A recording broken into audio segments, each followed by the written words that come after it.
Mi nombre es Bielka Oliocao y en esta ocasión les voy a estar presentando la novela El Montero de Pedro Francisco Bono. Voy a estar hablando de los primeros capítulos, voy a estar hablando del autor y voy a estar hablando de por qué elegí esta obra. Y primeramente dando contexto sobre quién fue el autor,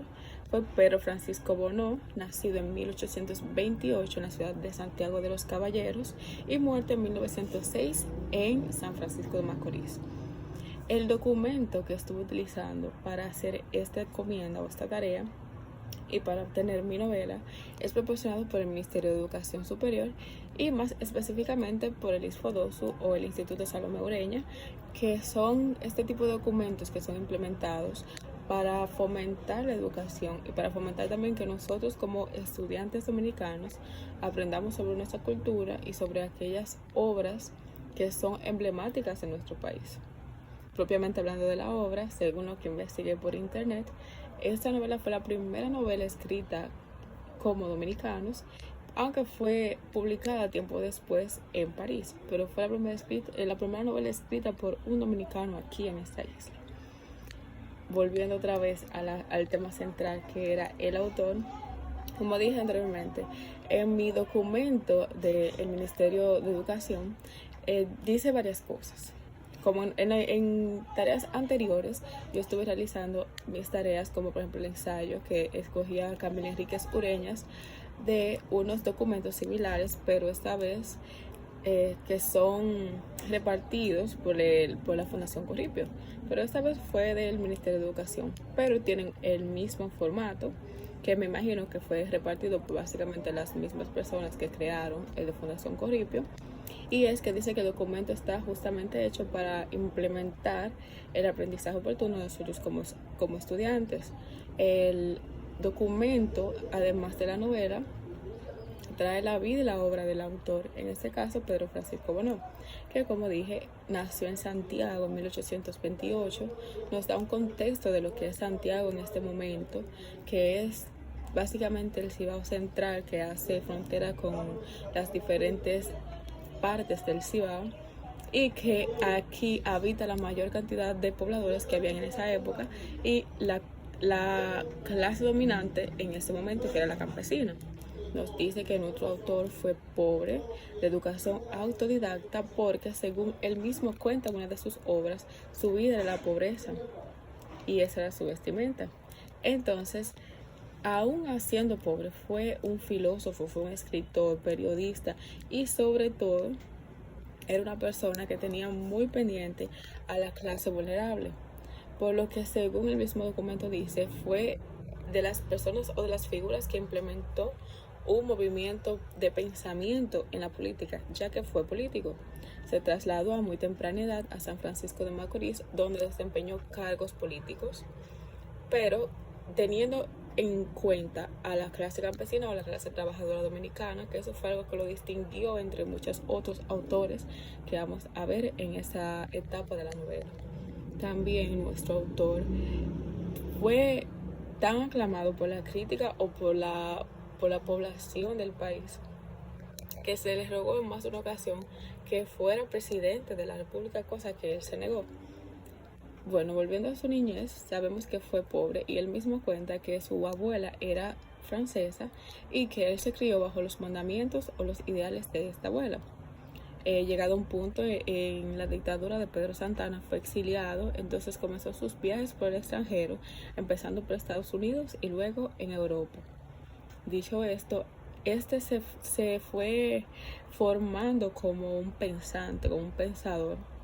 y fue dando sus raíces a diferentes sesgos políticos y a diferentes ¿cómo decirlo?, miramientos de lo que estaba pasando en la isla en el momento en que él regresa, y como dije, se traslada a San Francisco de Macorís a ejercer cargos políticos. Esta novela la escribió a sus 20 años, cuando aún no pensaba que iba a suceder todo esto en su vida. Y como dije, era alguien que estaba aprendiendo de manera autodidacta, o sea que no tuvo educación sistemática. Entonces, como dije también, fue publicada ya mucho después, incluso en su muerte, en 1906, en París, y fue publicada en forma de folletos en un periódico local de París. Entonces, hablando propiamente de la novela, describe todo aquello que él criticaba o ponía en pensamientos a la hora de hacer sus críticas sociales, que era la clase pobre dominicana, la forma en la que estos vivían y se desarrollaban y la forma en que ellos aportaban al país y la forma en que el país, o propiamente dicho la colonia en ese momento, no les retribuía a ellos. En Montero es la típica esencia de un campesino dominicano, en este caso un montero o una persona que salía a montear. Y aunque fue escrito a sus 20 años, aún sin haber sido todavía aquel ilustre pensador, refleja sus ideales que mantuvo toda su vida. Porque como dije, él nunca abandonó sus ideales y sus mayores preocupaciones era la clase trabajadora y era lo que más criticaba y lo que más publicaba en sus escritos, que no fueron tantos a niveles literarios, pero que sí a niveles periodísticos y políticos fueron muchos, publicando así ensayos, libros y entre otras cosas. Entonces, yéndonos ahora al Montero, yo decidí leer el capítulo 1, 2 y 3, ya que los capítulos no son muy largos. En sí la novela no es muy larga, no la elegí por esto, la elegí al azar, pero me pareció interesante la forma en la que el autor está escrito bibliográficamente por el documento y por otras cosas que estuve investigando. Entonces, teniendo en cuenta el pensamiento crítico y revolucionario, porque también cabe destacar que él fue parte de las revoluciones hechas en el país, fue parte de algunas batallas y que, como dije, el mismo Luperón fue que le pidió que fuera presidente de este país, a lo que él se negó. Entonces, viendo yo que esta persona tenía ese ideal tan fuertemente marcado y que lo mantuvo hasta el final de sus días, fue que decidí elegir esta novela, y es además de que es emblemática y fue la primera novela escrita en este país. Entonces, empezando por el Montero, nos presenta en el primer capítulo a 3 personajes. A Juan, que es un hombre que primero se da una descripción gráfica de él, diciendo que es un hombre rústico, como un hombre grande, de mucho pelo en la cara, que estaba sucio, que sus ropas eran como de casa o de campesinos, que llevaba un pañuelo en la cabeza que por razón del sol tenía, se supone que era negro, pero que ya tenía un color dudoso. Y nos dan una imagen así como de un hombre campesino rústico, grande, fuerte. Entonces también nos da en un segundo momento a una señora que es quien interviene después de la pequeña descripción que dan de Juan. También nos describen qué está haciendo en el momento en que empieza la obra, que es que está mirando hacia el horizonte, está mirando a lo lejos, y ahí aparece la segunda señora, una voz femenina, que le pregunta si ya Manuel había regresado. Manuel, descrito también con una descripción similar a Juan, pero de unos 20 y tantos años, más flaco, no tan rústico como Juan, andaba de caza o monteando, como su nombre propiamente lo dice, como monteros, buscando lo que en la obra se dice jabalíes, aunque hay un pie en la página que dice que en la isla nunca han habido jabalíes, pero que los puercos o los cerdos monteses se les decían o se les describían como de esta forma, por lo que en la obra se dejó así. O sea, las ediciones venideras no se modificaron a un nombre coloquial, a un nombre normal, sino que se dejó como jabalíes, aunque aquí nunca han existido. Entonces, Juan parece molesto porque Manuel no ha regresado, ya que lleva mucho tiempo monteando, y cuando este regresa, resulta que viene sin nada, a lo que se hace una pequeña como contienda entre ellos. Sin embargo, aparece algo muy extraño, es que se arma como un tipo de hora santa en el lugar donde estaban. Y luego, terminada la hora santa, aparece otro personaje más, que es Tomás, siendo este el patrón de ellos. Entonces, con Tomás en medio, Juan y Manuel empiezan una discusión del por qué este no había llegado había llegado sin nada, no había monteado, diciéndolo como que primera vez que un montero sale a montear y llega vacío. A lo que Tomás, queriendo apaciguar la discusión, le dice que paren, que son amigos, le da un trago de aguardiente y les dice que no es la primera vez que eso pasa, que a él mismo le ha pasado y que por algo así no se deberían enemistar, porque ya ellos habían hasta acordado ir a pelear al monte. O sea, iban a llevar este encuentro a algo más. Juan, por su parte, seguía molesto por esto, pero con la ayuda de Tomás y con el no tan problemático Manuel, al final deciden que, luego de Manuel contar una historia fantástica sobre ese jabalí, que lo hizo perseguirlo durante 2 horas, que hizo que él y su perro corrieran de arriba abajo y que incluso se metieran en aguas detrás de él, logró escapar. Entonces, a lo que Juan prosigue diciéndole que al día siguiente iban a ir ellos dos a buscar a ver si entre los dos no se le escapa. Ahí básicamente se resume lo que es el capítulo 1, 2 y 3,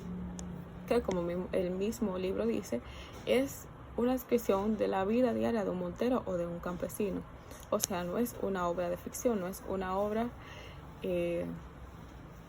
romántica, no es una obra fuera de lo común. Es simplemente la propiedad de la vida de un campesino montero aquí en esta isla y lo que hace día a día y los pequeños problemas que enfrenta, o por lo menos eso fue lo que yo pude percatarme en los primeros capítulos. Entonces, cosas que quiero resaltar de estos primeros capítulos: que hay muchas expresiones que han perdurado a través del tiempo. Quiero creer y quiero pensar que así están escritos en el libro, o sea, de que no son adaptaciones que le han hecho. Por ejemplo, hay algunas expresiones que aún las seguimos usando hoy día, habiendo pasado básicamente 2 siglos desde que esta obra fue escrita. Por ejemplo, hay una línea en que dice que cuando se está describiendo la casa donde vive Tomás, que se da una descripción bastante gráfica, que era como un bohío, que era básicamente una casita de palo y de palma y de cosas así rústicas. Dice en un momento, es como el narrador que está contando, es que se equivocó medio a medio. ¿Quién cree? Y no recuerdo lo que sigue esa línea, pero me pareció peculiar ver la expresión que se equivocó de medio a medio, porque es una expresión que aún utilizamos. Asimismo, a veces otro tipo de expresiones que aún se utilizan hoy día, que, como dije, me parece interesante que aún 2 siglos después se sigan utilizando y que aún allá se utilizaban. O lo que nuestras expresiones, nuestros colonialismos y nuestras formas de hablar no son de hoy, son de hace mucho tiempo. Imagínense, desde el 1800. Me parece interesante esta obra, aunque parece simplona realmente por su contexto y por su trasfondo, pero me gustaría seguir leyendo. Es relativamente corta a comparación de otras obras, por lo que creo que terminaré rápido. Me gustaría seguir leyendo, claro que sí, porque la narrativa es un poquito jocosa, ya que, como dije, tiene muchas expresiones muy dominicanas que nos ayudan a entender más la obra y que le da un aire un poquito más gracioso y no tan simplista como lo es la estructura del contexto de la obra, ya que aparte de los diálogos, las narraciones de los personajes, hay un interlocutor, que en este caso vendría siendo el escritor, que le da como un tipo de sazón a la obra, ya que va dando unas pequeñas narrativas entre lo que va pasando, que le da como otro sentido a la obra, que le da realmente la vida a la obra, porque, como dije, el narrador habla de una manera muy dominicana y con muchos significados, con mucho sarcasmo, es lo que quería decirle. Él habla con mucho sarcasmo para hacer la obra un poquito más interesante. Hasta ahora, esto es lo que quiero compartir sobre El Montero. En este caso no solo fue el capítulo 1, fue el capítulo 1, 2 y 3, y espero poder seguir compartiendo más de esta novela.